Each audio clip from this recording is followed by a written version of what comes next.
Hello, and welcome back to the golden hour after I took a long break, 3 weeks, for the winter holidays Christmas break for us. And I hope you enjoyed some time off in December yourself. I am glad to be back here with you because this is an hour for you and me to do whatever we want and do it together. In watching an old video, I realized that I've been saying you and I, and the grammatical pedant in me realized that I should be saying it's a chance for you and me to do whatever we want for an hour and do it together. So I am glad to be back here and yes, doing our streams again. Oh, I realize my mic might be a little far. Maybe that'll be better. So, I did not read Sapiens tons over those 3 weeks, but I've probably read about 70 pages since I last streamed. So, I'm going to. I don't actually, however, have a lot. I don't have a lot of notes. So I think what I'll do, and it'll help me refresh myself, is I will just read through what I've underlined. Maybe I'll start with my notes so we have kind of a brief idea of where we're going over these 70 pages. But yeah, so I think where we left it off was saying, at the very least, saying that science and capitalism are very symbiotic. I'm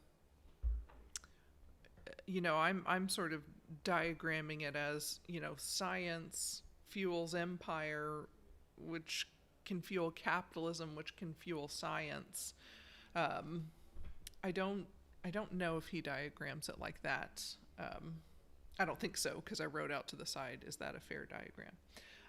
So at any rate, the confluence of these factors is really the driving force of the last 500 years of history. I have a note that I think will make more sense as we read through.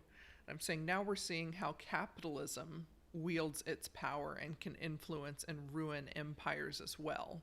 So at first he was sort of talking about, the power of empire and the power of science and things like that. And then we sort of get this third player of capitalism, and capitalism can make or break things as well. Then talking some about approaching capitalism ethically. And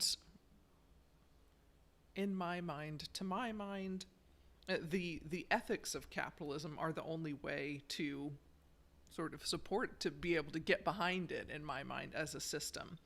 We've got to approach it ethically with the idea of, if the idea is one person's profits then go on to benefit someone else, that's a really good system. But man, if you miss the step of using that profit to benefit someone else, the system can go a little haywire. So then he gets on to the Industrial Revolution. And the main point of a lot of pages is that the Industrial Revolution made two things cheap and abundant, and that was energy and materials.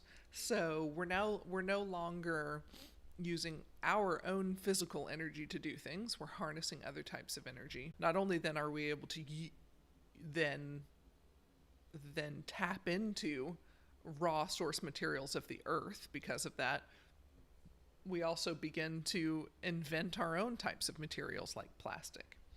So he was talking about how this sort of first applied to agriculture, and that really is what sort of creates the sort of modern urban world that we see today. And it just makes me sort of snicker to think how many professionals were freed from a life of agricultural work. Uh, you know, lots of brains out there in the fields that then did something else when machines took over what they used to need to do. Okay, then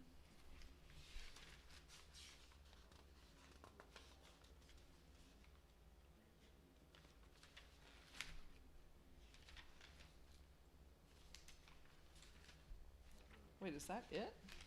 I thought I had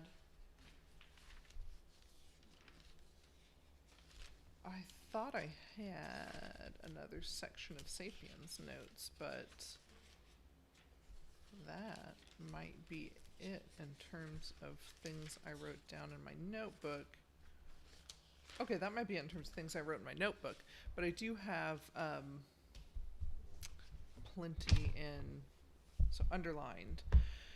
So let's read what I've underlined, see if we can piece together the themes here. I also, I don't want to take too much time. I know I've talked for at least 20 minutes before at the beginning of other streams, and I don't mind that.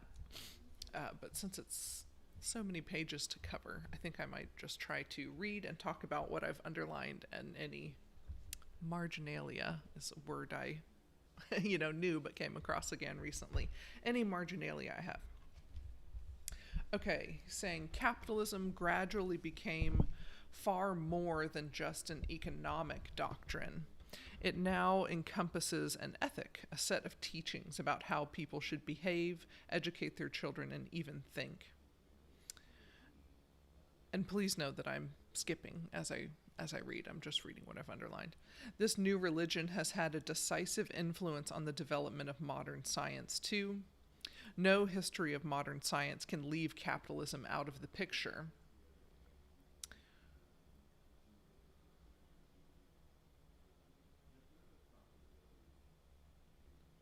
Then he's saying capitalism's belief in perpetual economic growth flies in the face of almost everything we know about the universe. A society of wolves would be extremely foolish to believe that the supply of sheep would keep on growing indefinitely. And I just noted, perhaps we are foolish too. Then he's saying everything depends on the people in the labs.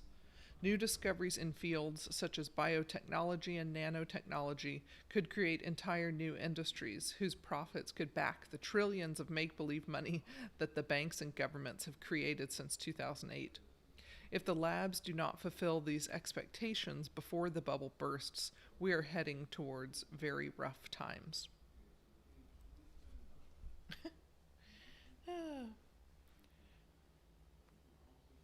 Yeah, so that makes sense, right? Yeah, we're dependent upon the creators to keep creating things. Okay. So now this next section is entitled Columbus Searches for an Investor. He's saying, remember too that until the late 18th century, Asia was the world's economic powerhouse, meaning that Europeans had far less capital at their disposal than the Chinese, Muslims, or Indians. Here I highlighted, in Europe, on the other hand, kings and generals gradually adopted a mercantile way of thinking, or mercantile, until merchants and bankers became the ruling elite. Yeah, I vaguely remember him sort of talking about that switch of sort of thinking like a business person.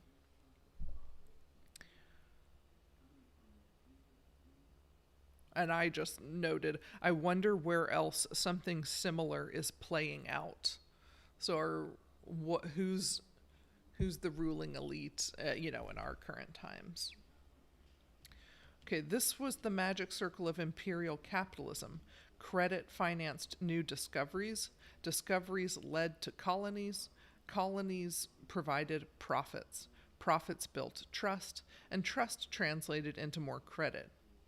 Nurhasi and Nader Shah, if I'm saying that correctly, ran out of fuel after a few thousand miles. Capitalist entrepreneurs only increased their financial momentum from conquest to conquest. Okay, then he's talking about the success of the Dutch. And he's saying the secret of Dutch success was credit. Capital trickles away from dictatorial states that fail to defend private individuals and their property. Instead, it flows into states upholding the rule of law and private property. And I wrote, this makes sense. Comes down to individual experience. Once that is allowed to be a consideration based on human nature. Yeah, it makes sense to me that a society that values each member, in other words, doesn't have a super oppressive ruling class that says, essentially, I don't care about your experience. That would be a society that thrives. I see that there's this sunlight bouncing off right here, but I can either hold up a notebook and block it, but that doesn't seem like something I can sit here and do for very long. So, sorry about that. Maybe I can, even that, I think at least, that at least muffles it, putting my notebook there a little bit. I mean, muffles isn't the right word for light, but you get what I mean. Diffuses, perhaps. Okay.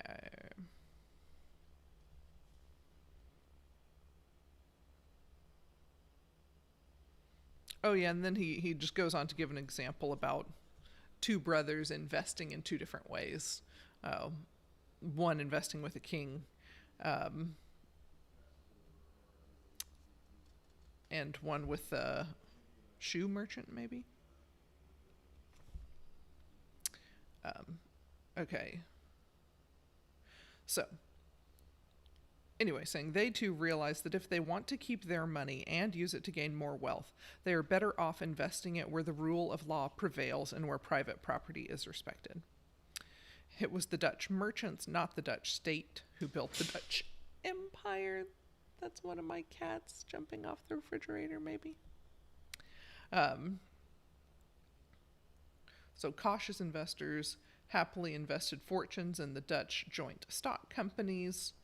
The resulting trade in company shares led to the establishment in most major European cities of stock exchanges. Yeah, so that sentence, it was the Dutch merchants, not the Dutch state, who built the Dutch empire, is important because it highlights that the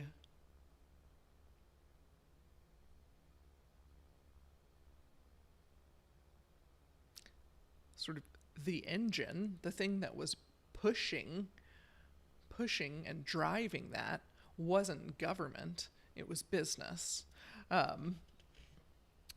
which was probably a bit of a paradigm shift. So that was sort of my question in the margins earlier.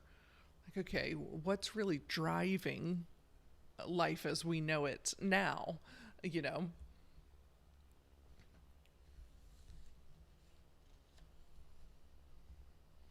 Okay, then it said, today, some people warn that 21st century corporations are accumulating too much power.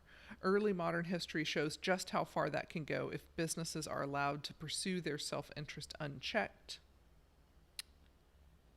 Oh, this was a fun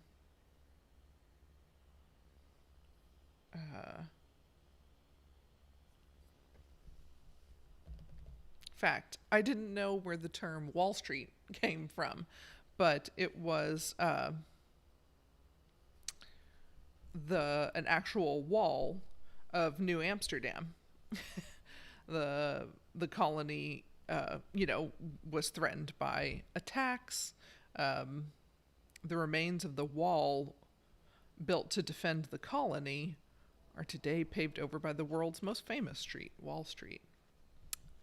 Who knew? Lots of people, but not me. Okay, then he talks about something called the Mississippi Bubble. As I recall it, basically people kind of sold Mississippi like it was better than it really was. And so a bunch of people invested in that, and it didn't really turn out to be a good investment.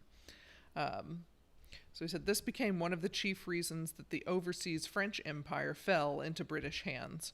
While the British could borrow money easily and at low interest rates, France had difficulties securing loans and had to pay high interest on them. Yeah, so I just wrote, no kidding, lies erode trust. Yeah, if you're going to tell me, oh, I've got this great investment, da da da da da, and everyone believes you and then it goes poorly, yep, I'm going to be a little more hesitant the next time around to extend any capital on a loan. Okay. Like the Dutch Empire before it, the British Empire was established and run largely by private joint stock companies based in the London Stock Exchange. The first English settlements in North America were established in the early 17th century by joint stock companies such as the London Company, the Plymouth Company, the Dorchester Company, and the Massachusetts Company. And I wrote, I just didn't know this. I thought it was all the government, the monarchy. I truly didn't realize they were business ventures.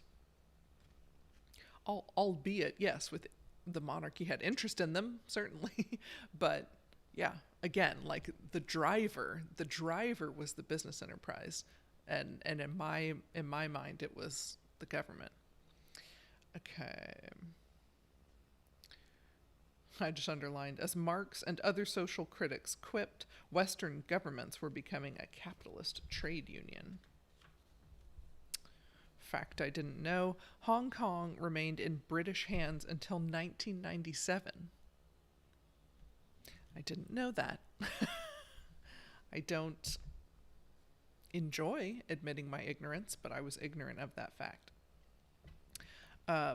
And Egypt remained a British protectorate until after World War II. Also didn't know that. Okay, talking about wars. These were hardly the only wars fought in the interests of investors. Blah, blah, blah. Then he says, he talks about a bear hug between capital and politics has had far-reaching implications for the credit market. And I was just noting, yeah, I mean, those seems...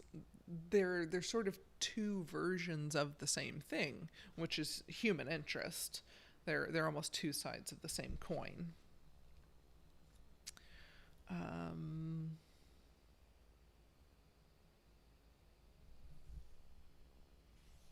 what's he talking about here?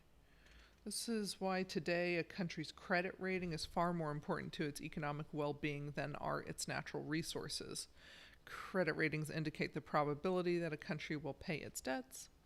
In addition to purely economic data, they take into account political, social, and even cultural factors.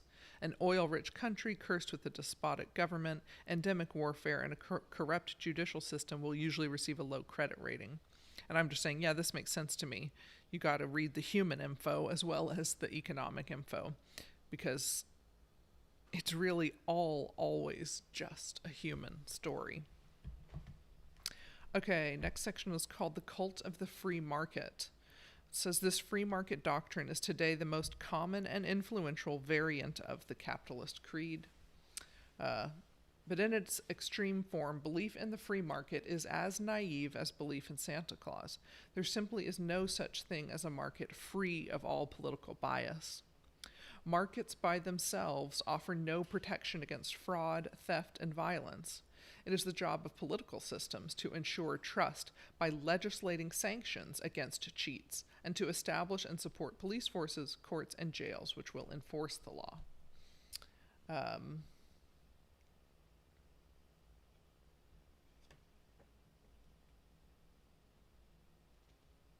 Yeah, and he's talking about, some parts of the capitalist ideology sound ideal. I make profits. I reinvest those profits. I benefit other people. He's saying this sounds bulletproof in theory, but in practice, the bullets get through all too easily.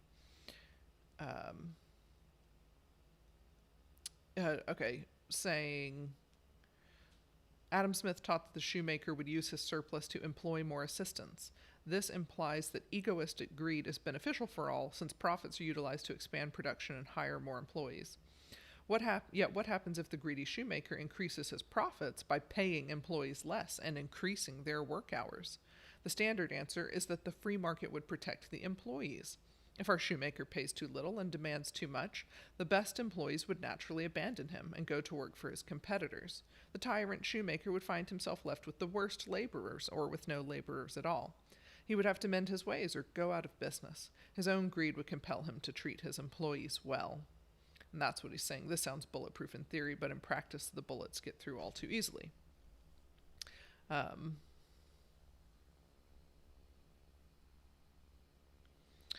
then at one point he's saying, at the end of the Middle Ages, slavery was almost unknown in Christian Europe.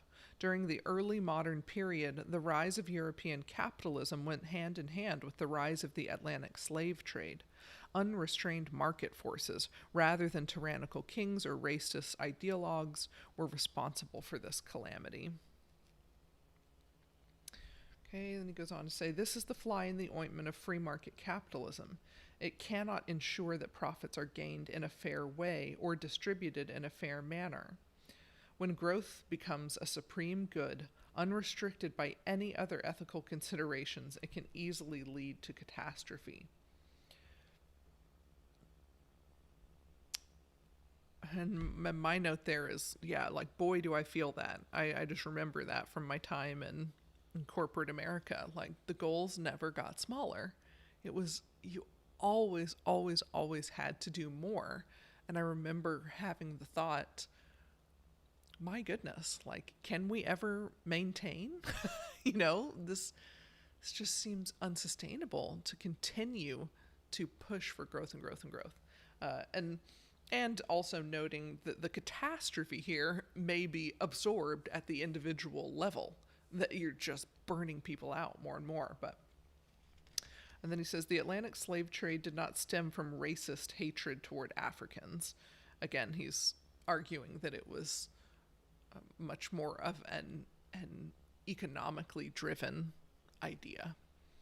It is important to remember that the Atlantic slave trade was not a single aberration in an otherwise spotless record.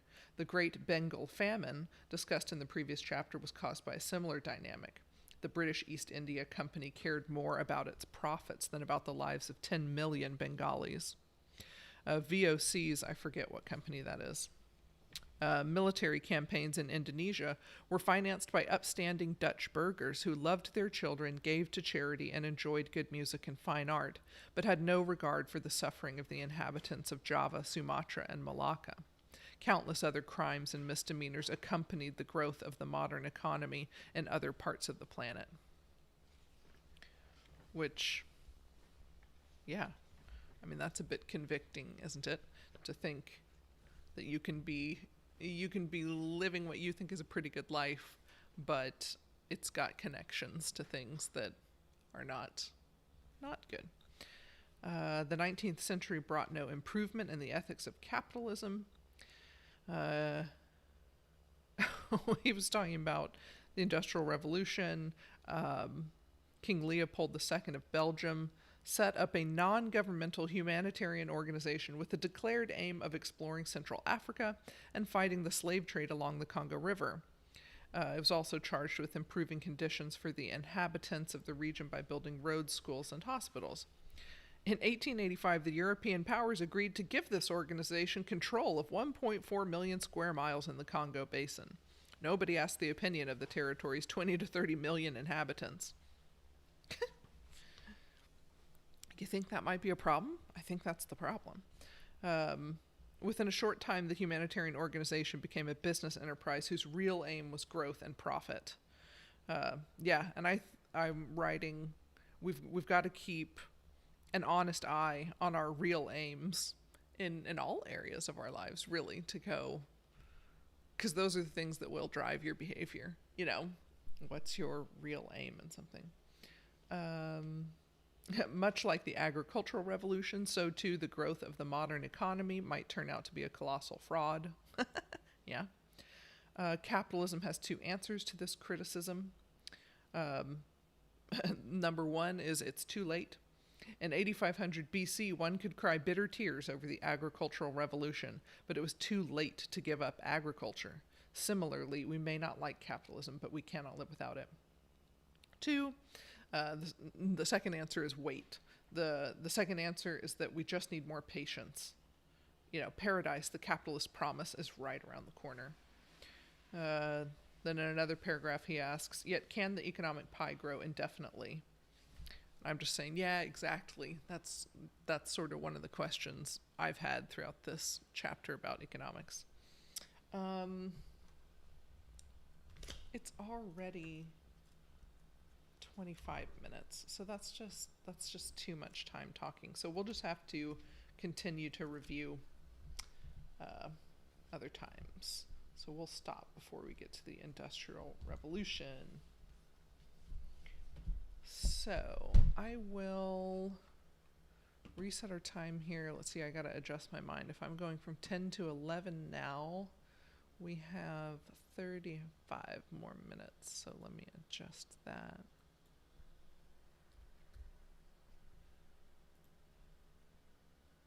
Yeah, so good luck with what you are working on.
Okay, I see our timer is up for today. I'm glad to be back. I'm glad you're back. I hope you're happy with what you got done. After I talked about Sapiens for a while, I then just went on to needing to kind of make a new schedule for myself. Because, our world has changed a little bit here, and so our daily schedules are different. So I was just thinking through that again. So that is all for now, and I hope to see you tomorrow. Bye.